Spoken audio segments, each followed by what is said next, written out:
پاک صلی اللہ علیہ وسلم کی ایک تو ہے ولادت، خوشی منائیے ولادت، اور ایک ہے جس مشن کو لے کر آئے، جس مقصد کے لیے آئے، جو کام لے کر کے آیا، جو آپ نے کام کیا اور اللہ نے آپ کی جو ذمہ داری بتلائی، اور وہ ذمہ داری کیا بتلائی؟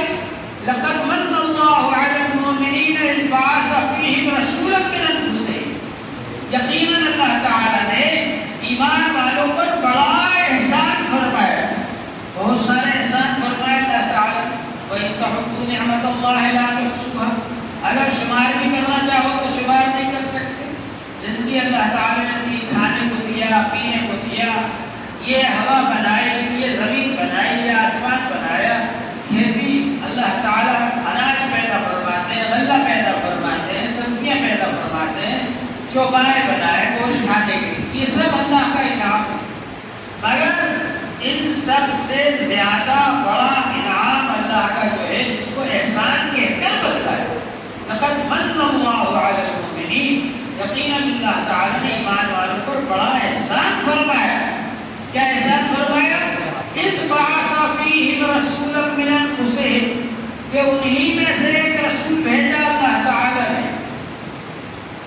رسول کا کام کیا ہے؟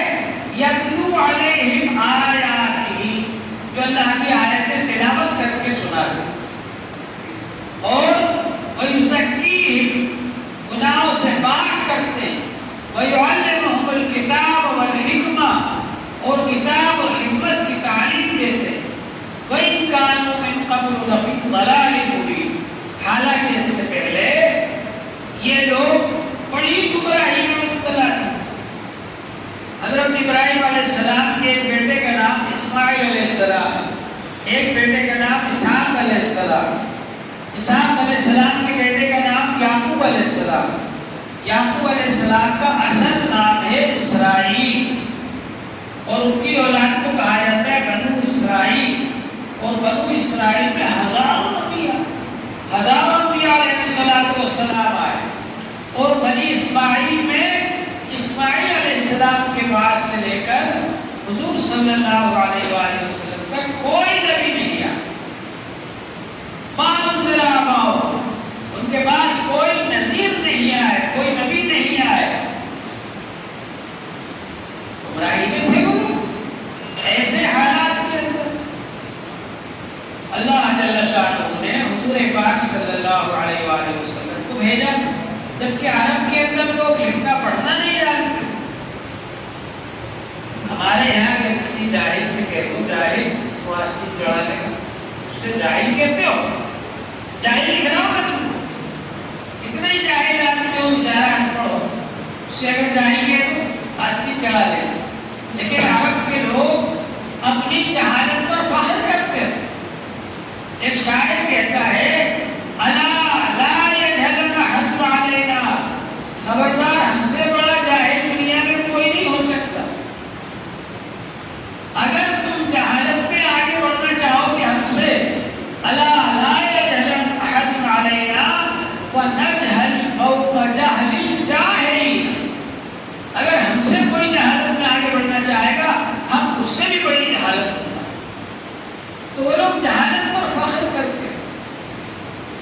پورے عرب میں 16-17 آدمی لکھنا پڑھنا جاتا، لڑکیوں کو زندہ دفن کر دیتے، لڑکوں کو بھی مار ڈالتے تھے، کھلانے کے ڈر سے کہاں کھلائیں۔ وَلَا تَقْتُلُوا أَوْلَادَكُمْ خَشْيَةَ إِمْلَاقٍ، اللہ تعالیٰ نے فرمایا خرچ کرنے کے ڈر سے بچوں کو قتل نہ کرو۔ اور مجلسوں کے اندر ننگے بیٹھے رہا کرتے تھے، خانہ کعبہ کے ننگے طواف کرتے تھے، زنا کی داستانوں کو شعر شاعری کے بڑے فخر سے سنایا کرتے تھے۔ چھوٹی چھوٹی بات پر تیرا گھوڑا پانی پینے میں آگے کیوں بڑھ گیا، تیرا اونٹ آگے کیوں بڑھ گیا، 100 سال تک، 50 سال تک جنگیں کیا کرتے، اور مرتے تھے تو وصیت کر کے جاتے تھے کہ ہمارے مرنے کے بعد جنگ مت کر دینا، چالو رکھنا چاہیے۔ ایسے حالات میں اللہ جل شانہ نے رسول پاک صلی اللہ علیہ وآلہ وسلم کو بھیجا، اور آپ نے آ کر سب سے پہلے ایمان کی دعوت، ایمان وہ چیز ہے جو دل کی اصلاح کرتی ہے، ایمان کے ذریعے دل کی اصلاح ہوتی ہے۔ رسول پاک صلی اللہ علیہ وآلہ وسلم نے فرمایا الا ان فی الجسد لمضغہ اذا صلحت صلح الجسد كله واذا فسدت فسد الجسد كله الا وهي القلب۔ خبردار، انسان کے بدن میں ایک ایسا ٹکڑا ہے جب وہ ٹھیک ہو جاتا ہے پورا بدن ٹھیک ہو جاتا ہے، جب وہ خراب ہو جاتا ہے پورا بدن خراب ہو جاتا ہے۔ اور وہ دل میں اگر ایمان ہوگا تو انسان گناہوں سے بچے گا، دل میں اگر ایمان ہوگا انسان کسی سے بغض نہیں رکھے گا، حسد نہیں رکھے گا، کینہ نہیں رکھے گا۔ دل میں اگر ایمان ہوگا تو انسان لوگوں کے ساتھ اچھا برتاؤ کرے گا، لوگوں کے حق ادا کرے گا۔ اس لیے ایمان سب سے زیادہ ضروری ہے۔ حضور پاک صلی اللہ علیہ وآلہ وسلم نے ارشاد فرمایا المؤمن من امنہ الناس علی دمائہ و اموالہ، ایمان والا وہ ہے کہ لوگ اپنے خون کے بارے میں، اپنی جان کے بارے میں اور اپنے مال کے بارے میں اس سے امن میں رہیں، اس کو دیکھ کر ایسا نہ لگے کہ یہ تو آگے آپ مار ڈالے گا، یہ آگے یہ ہم کو جان سے ہاتھ دھونا پڑیں گے، ایسا نہ لگے، بلکہ اس کو دیکھ کر کے خوشی ہو کے اچھا آدمی آئے۔ تو اس بات کی ضرورت ہے کہ آدمی کے اندر ایمان کی دعوت حضور صلی اللہ علیہ وآلہ وسلم نے دی۔ محمد بن عبداللہ کی پیدائش پر تو ابو لہب نے بھی خوشی منائی، لیکن جب حضور صلی اللہ علیہ وسلم تشریف لائے اور آپ نے اپنا کام شروع کیا، دعوت شروع کی، ایمان کی دعوت دی، تو سب سے پہلے مخالفت ابو لہب نے کی۔ کہا تبا لکا لہذا جماعت، تمہارے لیے ہلاکت و تباہی برباد کیوں، اسی لیے ہم کو جمع کیا تھا۔ اللہ جل شانہ نے اس کا جواب قرآن پاک میں نازل فرمایا تبت یدا ابی لہب و تب، ابو لہب کے ہی ہاتھ ہلاک ہو جائیں، تباہ و برباد ہو جائیں۔ تو حضور پاک صلی اللہ علیہ وآلہ وسلم اس دنیا میں تشریف لائے، آپ کیا لے کر کیا، کیا پیغام دیا؟ ایمان کی دعوت اور اصلاح کی دعوت کی۔ حضور پاک صلی اللہ علیہ وآلہ وسلم نے فرمایا بُعِثْتُ لِأُتَمِّمَ مَكَارِمَ الْأَخْلَاقِ، اس کو اس لیے بھیجا گیا ہے کہ میں بہترین قسم کے اخلاق کو کامل مکمل کر دوں، اچھے اخلاق، بہترین اخلاق سکھانے کے لیے آپ تشریف لائے۔ وہ اخلاق حضور صلی اللہ علیہ وسلم نے سکھائے صحابہ کرام کو۔ وہ عمر رضی اللہ عنہ جو اپنے غلاموں کو، باندیوں کو مارتے تھے ایمان لانے پر، وہ عمر رضی اللہ عنہ جنہوں نے اپنی لڑکی کو دفن کر دیا تھا، وہ عمر رضی اللہ تعالیٰ عنہ جو لوگوں سے جنگیں کیا کرتے تھے، لیکن جب وہ ایمان لے آئے تو اللہ کے رسول صلی اللہ علیہ وسلم کے دعوت سے وابستہ ہونے کی برکت سے اب وہ دوسروں کے دکھ درد میں شریک ہونے والے بن گئے، اب وہ دوسروں کے پریشانیوں کو محسوس کرنے والے بن گئے اور دوسروں کی پریشانیوں کو دور کرنے والے بن گئے۔ یہ انقلاب پیدا ہوا، یہ انقلاب کائے سے پیدا ہوا؟ حضور پاک صلی اللہ علیہ وسلم کی تربیت سے، حضور صلی اللہ علیہ وسلم کے اخلاق سے۔ تو حضور پاک صلی اللہ علیہ وسلم کا کام اللہ تعالی نے کیا بتلایا؟ لقد من اللہ علی المؤمنین اذ بعث فیہم رسولا من انفسہم، یقیناً اللہ نے ایمان والوں پر بڑا احسان فرمایا جب انہی میں سے ایک رسول بھیجا، یتلو علیہم آیاتہ، وہ رسول کا کام یہ ہے کہ وہ آیتیں تلاوت کر کے سناتے، ویزکیہم، اور گناہوں سے پاک کرتے، برائیوں سے پاک کرتے، انسانوں کے اندر جو گناہ ہیں، جو برائیاں ہیں، ان سے ان کو پاک کرتے، صاف کرتے۔ حضور پاک صلی اللہ علیہ وآلہ وسلم نے ارشاد فرمایا ہے کہ انسان جب گناہ کرتا ہے تو اس کے اثر کی وجہ سے انسان کے دل کے اوپر زنگ لگ جاتا ہے، کلا بل ران علی قلوبہم، زنگ لگ جاتا ہے۔ اب اس زنگ کو دھونے کے لیے، صاف کرنے کے لیے کیا ہے؟ اللہ کا ذکر۔ ان لکل شیء سقالۃ وسقالۃ القلوب ذکر اللہ، ہر چیز کو صاف کرنے کا ایک ذریعہ ہوتا ہے، اور دلوں کو صاف کرنے کا ذریعہ کیا ہے؟ اللہ کا ذکر ہے۔ انسان جب اللہ کا ذکر کرتا ہے تو دلوں میں صفائی پیدا ہو جاتی ہے، چمکنے لگتے ہیں۔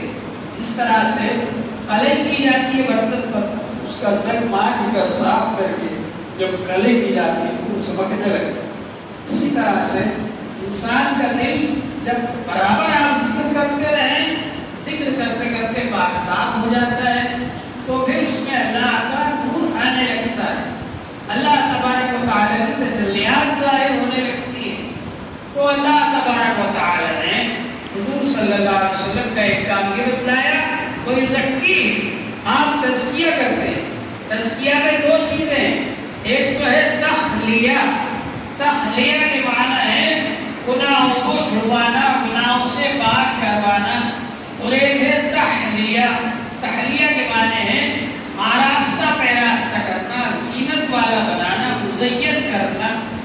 تو یہ دونوں کام آپ نے کیے، برائیوں کو چھڑوایا، آپ نے گناہوں کو چھڑوایا اور اچھائیوں سے آراستہ کیا، نیک کاموں سے آراستہ کیا، یہ کام کیا حضور پاک صلی اللہ علیہ وسلم نے۔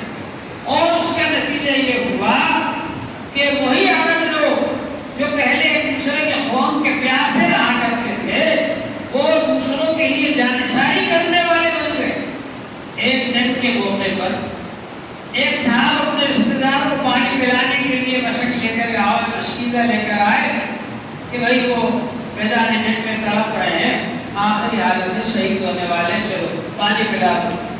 جب وہاں پہنچے ان کے پاس تو قریب میں ایک صاحب اور اسی حالت میں تھے، ان کی آہ کی آواز آئی تو انہوں نے اس بات کو پسند نہیں کیا کہ میں ان سے پہلے پانی پی لوں، اشارہ کیا کہ ان کے پاس جاؤ، ان کو پہلے پانی پلاؤ۔ اور جب ان کے پاس گئے تو ان کے پاس ایک اور صحابی تھے، ان کا بھی یہی حال ہو رہا تھا، تو انہوں نے ان کے بارے میں اشارہ کیا کہ ان کے پاس جاؤ، ان کو پہلے پانی پلاؤ۔ ان کے پاس گئے تو وہ شہید ہو چکے تھے، ان کے پاس آئے یہ بھی شہید ہو چکے تھے، ان کے پاس آئے یہ بھی شہید ہو چکے۔ آج ہم لوگ تو سگے بھائیوں کو حق نہیں دے رہے اور چھین کر کھا جائیں جو کچھ۔ آج کا آدمی یہ چاہتا ہے کہ کوئی نہ کھائے، بس میں ہی اکیلا کھائے۔ حضور پاک صلی اللہ علیہ وآلہ وسلم نے فرمایا لیس بالمؤمن الذی یشبع وجارہ جائع الی جنبہ، وہ آدمی ایمان والا نہیں ہو سکتا جو خود پیٹ بھر کر سو جائے اور اس کا پڑوسی پڑوس میں بھوکا ہو۔ اگر ہم اس حدیث پر عمل کریں گے کوئی غیر مسلم باقی رہے گا؟ نہیں باقی رہے گا۔ وہ بعد میں قدسیہ بیگم صاحبہ کی حکومت تھی، نواب قدسیہ بیگم، بہت دنوں تک حکومت کی انہوں نے۔ نواب قدسیہ بیگم کا یہ حال تھا، پورے بھوپال میں اعلان کراتی کوئی بھوکا تو نہیں ہے، کوئی بھوکا تو نہیں ہے، سب کو کھانا ہماری طرف سے کھلواؤ، سب کو کھانا کھلواؤ، کوئی بھوکا تو نہیں ہے۔ جب آگے کے لوگ بتاتے کہ کوئی بھوکا نہیں، سب نے کھانا کھا لیا، تب جا کر 10 11 12 بجے رات کو کئی بار اعلان کروانے کے بعد جب ان کو لوگ اطمینان دلاتے تھے کوئی بھوکا نہیں، تب خود کھانا کھاتی تھی آخر۔ یہ ہوتے ہیں جن کے دل میں اللہ کا خوف ہوتا ہے، اللہ سے تعلق ہوتا ہے، جب وہ حاکم بنتے ہیں، جب وہ بادشاہ بنتے ہیں تو مخلوق، اللہ کی جو مخلوق ہے اس کو اپنا قربہ سمجھتے ہیں۔ خلق و عیال اللہ، ساری مخلوق اللہ کا قربہ ہے۔ وَأَحَبُّ الْخَلْقِ إِلَى اللَّهِ مَنْ أَحْسَنَ إِلَىٰ عِيَالِهِ، سب سے زیادہ پسند اللہ کو وہ آدمی ہے جو اللہ کی مخلوق کے ساتھ اچھا برتاؤ کرنے والا۔ حضور پاک صلی اللہ علیہ وآلہ وسلم نے فرمایا واللہ لا یؤمن، خدا کی قسم وہ ایمان والا نہیں ہو سکتا، واللہ لا یؤمن، خدا کی قسم وہ ایمان والا نہیں ہو سکتا، واللہ لا یؤمن، خدا کی قسم وہ ایمان والا نہیں ہو سکتا۔ 3 بار فرمایا۔ صحابہ کرام نے پوچھا من یا رسول اللہ، اللہ کے رسول کون ایمان والا نہیں ہو سکتا؟ فرمایا من لا یامن جارہ بوائقہ، جس کا پڑوسی اس کی شرارتوں سے امن پیدا ہو۔ آج ہم لوگ دیکھیں اپنے گریبان میں جا کر ہر آدمی جو ہے دوسروں کے لیے پریشانی کا ذریعہ بنا ہوا۔ حضور پاک صلی اللہ علیہ وسلم فرماتے سامنے سے ایک جنازہ گزرا، آپ نے یا تو یہ آدمی پریشان تھا، لوگ اس کو ستاتے تھے، تو اب یہ آرام سے سوئے گا جا کر، یا یہ دوسروں کو ستاتا تھا تو اب اس کے مرنے کے بعد لوگ کہیں گے اچھا ہوا مر گیا، اب ہمیں آرام ملے گا۔ لوگ سوچ رہے ہیں اپنے بارے میں کیا ہے؟ رسول پاک صلی اللہ علیہ وسلم کے طریقے پر چلنے کا مطلب یہ ہے کہ ہم حضور صلی اللہ علیہ وسلم سب کے لیے رحمت بن کر آئے، ہم بھی سب کے لیے رحمت بن جائیں۔ حضور صلی اللہ علیہ وسلم نے فرمایا خیر الناس من ينفع الناس، سب سے اچھا انسان وہ ہے جو لوگوں کو فائدہ پہنچانے والا ہو۔ موجودہ زمانے کے اندر ہم لوگ نقصان پہنچانے لوگ۔ حضور پاک صلی اللہ علیہ وآلہ وسلم نے فرمایا من اکل طیبا، جس نے حلال مال کھایا، وعمل فی سنت، اور سنت کے مطابق حضور صلی اللہ علیہ وسلم کے طریقے کے مطابق عمل کیا، وَمِنَ النَّاسُ بَوَائِقَهُ، اور لوگ اس کی شرارتوں سے امن میں رہے، کسی کو ستایا نہیں، تکلیف نہیں پہنچائی، دخل الجنہ، وہ جنت میں داخل ہو گیا۔ مرنے کے بعد داخل ہوگا، لیکن حضور نے فرمایا داخل ہو گیا، وہ اس کا جنت میں جانا اتنا یقینی ہے کہ وہ ہو ہی گیا جنت میں داخل۔ اپنی شرارتوں سے لوگوں کو امن میں رکھے، اپنی طرف سے کسی کو ستائے نہیں، تکلیف نہ پہنچائے، تو یہ ہمارے تجربہ ہونا چاہیے۔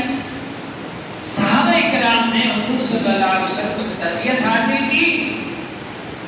صحابہ کرام صرف سال میں ایک بار یادگار نہیں مناتے، چلو صاحب 12 تاریخ آ گئی ہم حضور صلی اللہ علیہ وسلم کی یادگار بنا لیں، ایسا نہیں، پوری زندگی حضور صلی اللہ علیہ وسلم کی سنتوں کے مطابق انہوں نے ڈھال لی۔ حضور صلی اللہ علیہ وسلم کی سنتوں کے سانچے میں پوری زندگی ڈھال لی۔ حضرت مولانا قاسم نانوتوی رحمۃ اللہ علیہ نے فرمایا کہ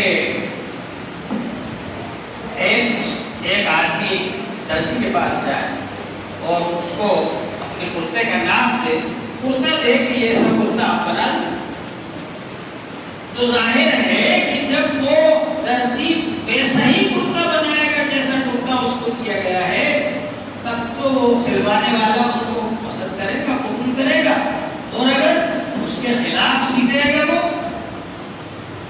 تو اس کو پسند ہی نہیں کرے گا۔ تو اللہ جل شانہ نے حضور پاک صلی اللہ علیہ وسلم کا ایک نمونہ پیش کر دیا آپ کے ساتھ۔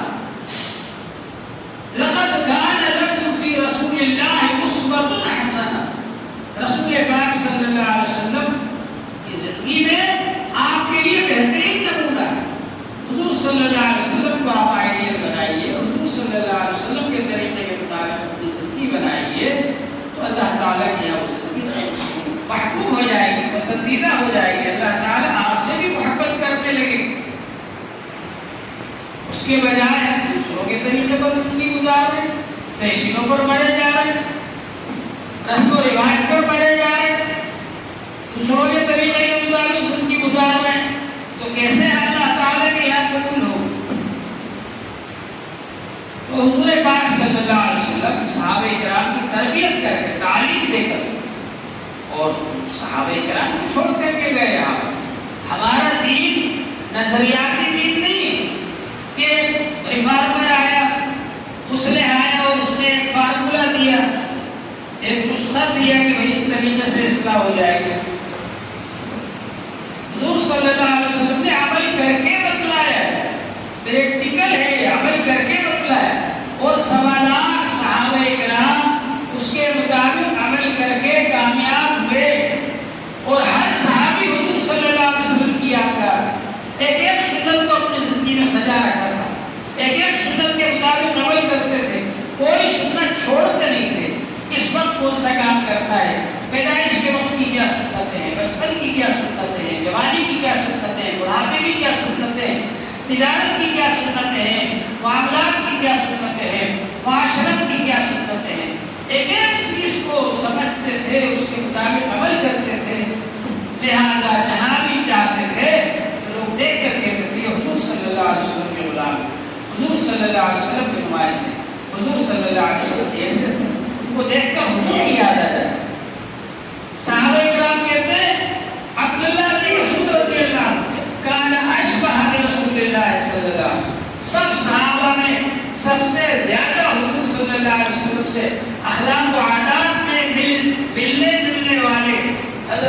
عبداللہ بن مسعود رضی اللہ عنہ، سب سے زیادہ مشابہ عبداللہ بن مسعود رضی اللہ عنہ، اور صحابہ کرام حضرت عمر رضی اللہ عنہ، حضرت ابوبکر رضی اللہ عنہ، حاکم بن گئے، امیر ہو گئے، ہمارے میں کچھ نہیں کروں گا الگ سے، حضور نے جو طریقہ بتایا اس کے علاوہ میں کچھ نہیں کروں۔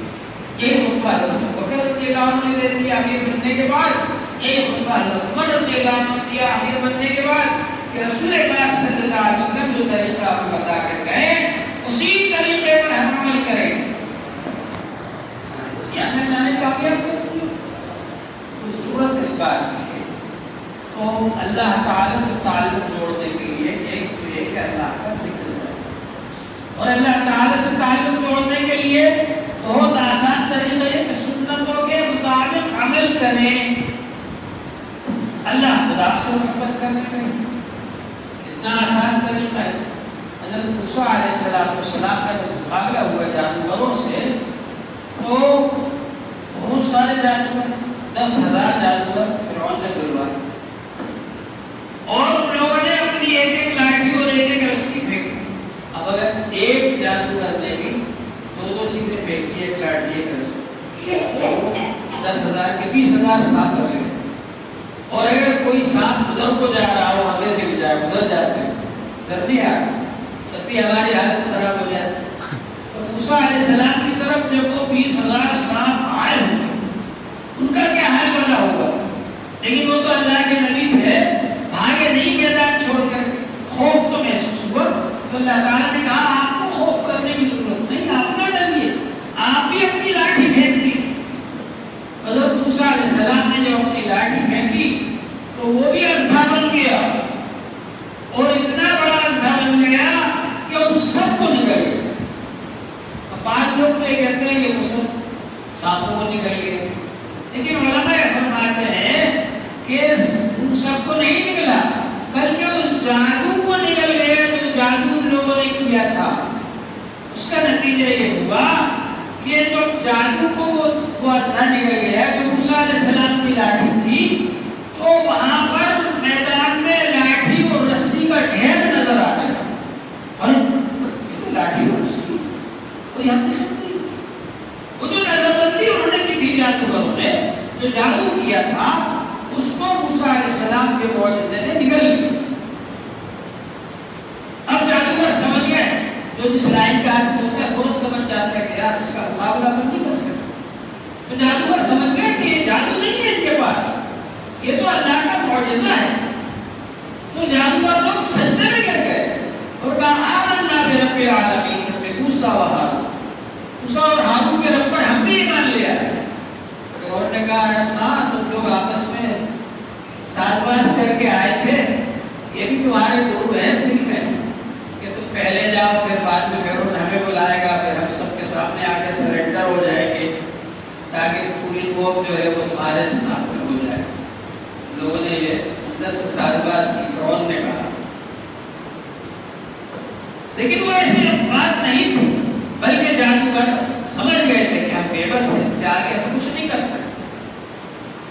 اب حضرت موسیٰ علیہ السلام، یہ بات کو میں سنانا چاہ رہا ہوں، حضرت موسیٰ علیہ السلام نے اللہ جل شانہ سے یہ دریافت کیا کہ اللہ تعالیٰ آپ نے مجھے فرعون کے پاس بھیجا، اذهب إلى فرعون إنه طغى، فرعون کے پاس جاؤ بڑا سرکش ہو گیا ہے۔ آپ نے مجھے فرعون کے پاس بھیجا تھا، فرعون تو ایمان لایا نہیں اور یہ سب جادوگر ایمان لیا ہے، اس میں آپ کی کیا حکمت ہے؟ تو اللہ جل شانہ نے فرمایا کہ یہ جادوگر جب آپ سے مقابلے کے لیے آئے تو آپ جیسی شکل و صورت بنا کر آئے، آپ جیسا لباس پہن کر آئے، تو ہماری غیرت نے گوارا نہیں کیا کہ جن لوگوں نے ایک بار ہمارے محبوب کی صورت بنا لی، ہمارے محبوب جیسا لباس پہن لیا، ہم ان کو دوبارہ کفر میں لوٹا دیں۔ ہماری غیرت نے اس بات کو گوارا نہیں کیا، اس لیے ہم نے ان سب کو ایمان کی توفیق دی۔ اللہ کے رسول صلی اللہ علیہ وسلم کی صورت بنائیں گے، اللہ کے رسول صلی اللہ علیہ وسلم جیسا لباس پہنیں گے، اللہ کے رسول صلی اللہ علیہ وسلم کی سنتوں کو اختیار کریں گے، اللہ تعالیٰ کتنے خوش ہو۔ ہماری کوشش ہونا چاہیے کہ ربیع الاول، حالانکہ اس میں کوئی الگ سے نہ کوئی عید ہے، نہ کوئی عبادت ہے الگ سے، نہ کوئی نفلیں ہیں، نہ کوئی روزہ ہے، کچھ نہیں. لیکن یہ مہینہ ہر سال آ کر آپ کو یاد دلاتا ہے کہ آپ رسول پاک صلی اللہ علیہ وسلم جس مقصد کو لے کر آئے تھے، جو مشن لے کر آئے تھے، جو دین دے کر کے گئے، اس دین کو آپ نے کیا ہے. حضور پاک صلی اللہ علیہ وسلم جب اس دنیا سے تشریف لے گئے، ولادت کے بارے میں تو اختلاف ہے کہ کس دن پیدائش ہوئی. آپ پکا نہیں کہہ سکتے کہ 12 تاریخ کو ہی ولادت ہوئی، اس لیے کہ یہ تو پکا ہے کہ حضور صلی اللہ علیہ وسلم کی ولادت شریفہ پیر کے دن ہوئی. لیکن جس سال حضور صلی اللہ علیہ وسلم کی پیدائش ہوئی اس سال 12 تاریخ پیر کے دن نہیں تھی. اس لیے علماء نے لکھا ہے کہ زیادہ صحیح بات یہ ہے کہ حضور صلی اللہ علیہ وسلم کی پیدائش 9 تاریخ کو ہوئی اور وفات 12 تاریخ کو. 12 وفات تو ہوئی نا 12 تاریخ کو.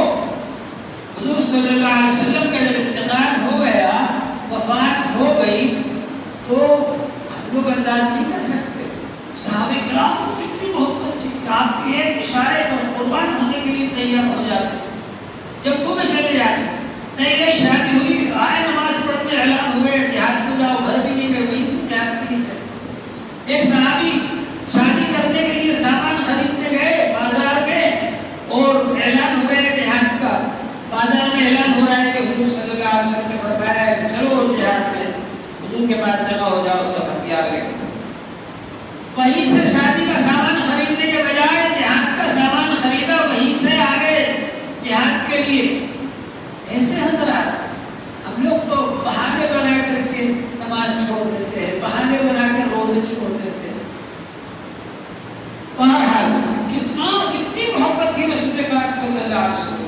جب حضور کی وفات ہوئی، حضرت عثمان رضی اللہ عنہ بیٹھے کے بیٹھے ہی رہ گئے.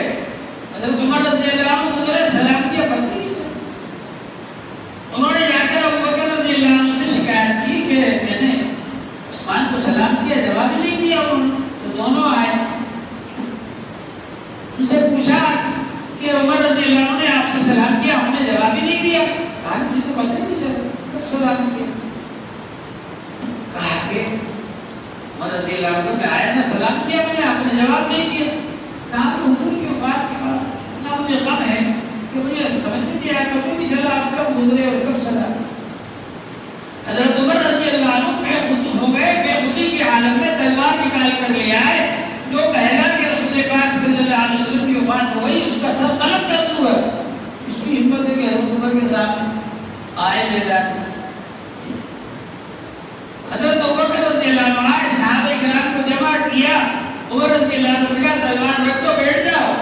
اور یہ آیت پاک پڑھی، وما محمد الا رسول قد خلت من قبله الرسل افإن مات أو قتل انقلبتم على أعقابكم.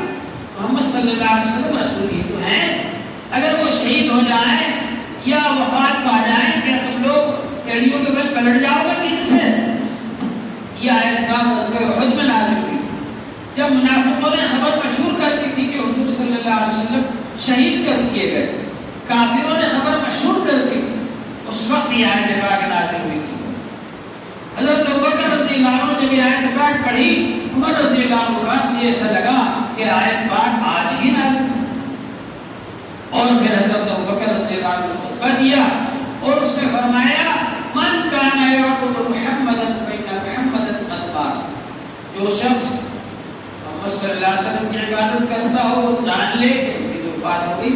ومن کان یعبد اللہ فإن اللہ حی لا يموت. اور جو اللہ کی عبادت کرتا تھا وہ جان لے کہ اللہ زندہ ہے اور زندہ رہے گا.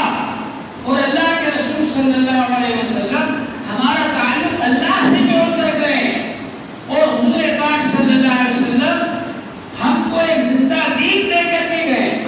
اس دین کو زندہ رکھنا یہ ہم سب کی ذمہ داری ہے.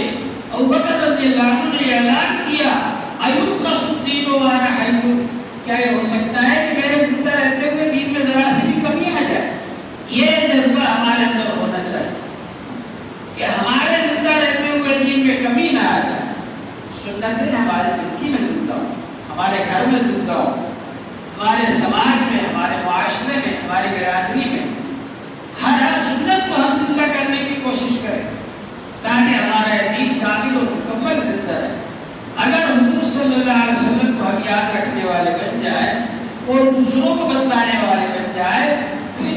ہماری خرابیاں ہیں، پریشانیاں ہیں، ہماری دور ہو جائیں. ہمارے پڑوس میں کوئی غیر مسلم رہتا ہے، ہم نے اس کو کبھی نہیں بتایا کہ حضور صلی اللہ علیہ وسلم کتنے مہربان تھے، کتنی مہربانیاں کرتے تھے، کتنا رحم و کرم کرتے تھے اپنوں کے ساتھ بھی اور غیروں کے ساتھ بھی، دشمنوں کے ساتھ بھی کتنا رحم و کرم کرنے والے تھے، رحمت للعالمین بن کر کے آئے تھے، کبھی نہیں بتایا. تو ظاہر ہے کہ ان کو جو بتایا وہی کہیں گے. تو اس لیے کوشش ہونا چاہیے کہ ہم خود بھی حضور صلی اللہ علیہ وسلم کی سیرت پاک کو معلوم کریں اور دوسروں کو بتلائیں. بلکہ حضور صلی اللہ علیہ وسلم جو ہم کو رحم و کرم سکھا کر گئے، جو اچھے اخلاق سکھا کر گئے، وہ ہم دوسروں کے ساتھ میں برتیں تاکہ وہ لوگ دین کے قریب آئیں. صحابہ کرام ایک ساتھ ہی چلے گئے ایک ملک میں، اور جو صحابہ کرام تجارت کرنے کے لیے گئے ان کو دیکھ کر لوگ مسلمان ہو جاتے، اسلام قبول کر لیتے. یا ہندوستان کے اندر حضرت خواجہ معین الدین اجمیری رحمۃ اللہ علیہ جس زمانے میں آئے تو اس زمانے میں جو نیچی ذات کے لوگ تھے ان کو اونچی ذات والے اپنے پاس نہیں بٹھاتے تھے، اسے بات نہیں کرتے تھے، اسے رشتہ نہیں کرتے تھے، ان کو ساتھ میں کھانا نہیں کھلاتے تھے. حضرت خواجہ معین الدین اجمیری رحمۃ اللہ علیہ نے ان لوگوں کو اپنے پاس بٹھایا اور ان کو ساتھ کھانا کھلایا اور ان کو سینے سے لگایا. وہ لوگ مسلمان ہو گئے، لاکھوں کی تعداد، ایک ہی سفر میں 90 لاکھ آدمی مسلمان. کیوں؟ اس لیے کہ حضور صلی اللہ علیہ وسلم جو اخلاق دے کر گئے وہ اخلاق پھیلائے انہوں نے، وہ اخلاق ہم لوگوں کے سامنے پھیلائیں گے، پیش کریں گے لوگوں کے سامنے. وہ لوگ ہم سے بھی تعلق رکھنے والے لوگ. تو اس بات ہمارے اندر جذبہ ہونا چاہیے. اللہ جل شانہ ہم سب کو عمل کی توفیق عطا فرمائے.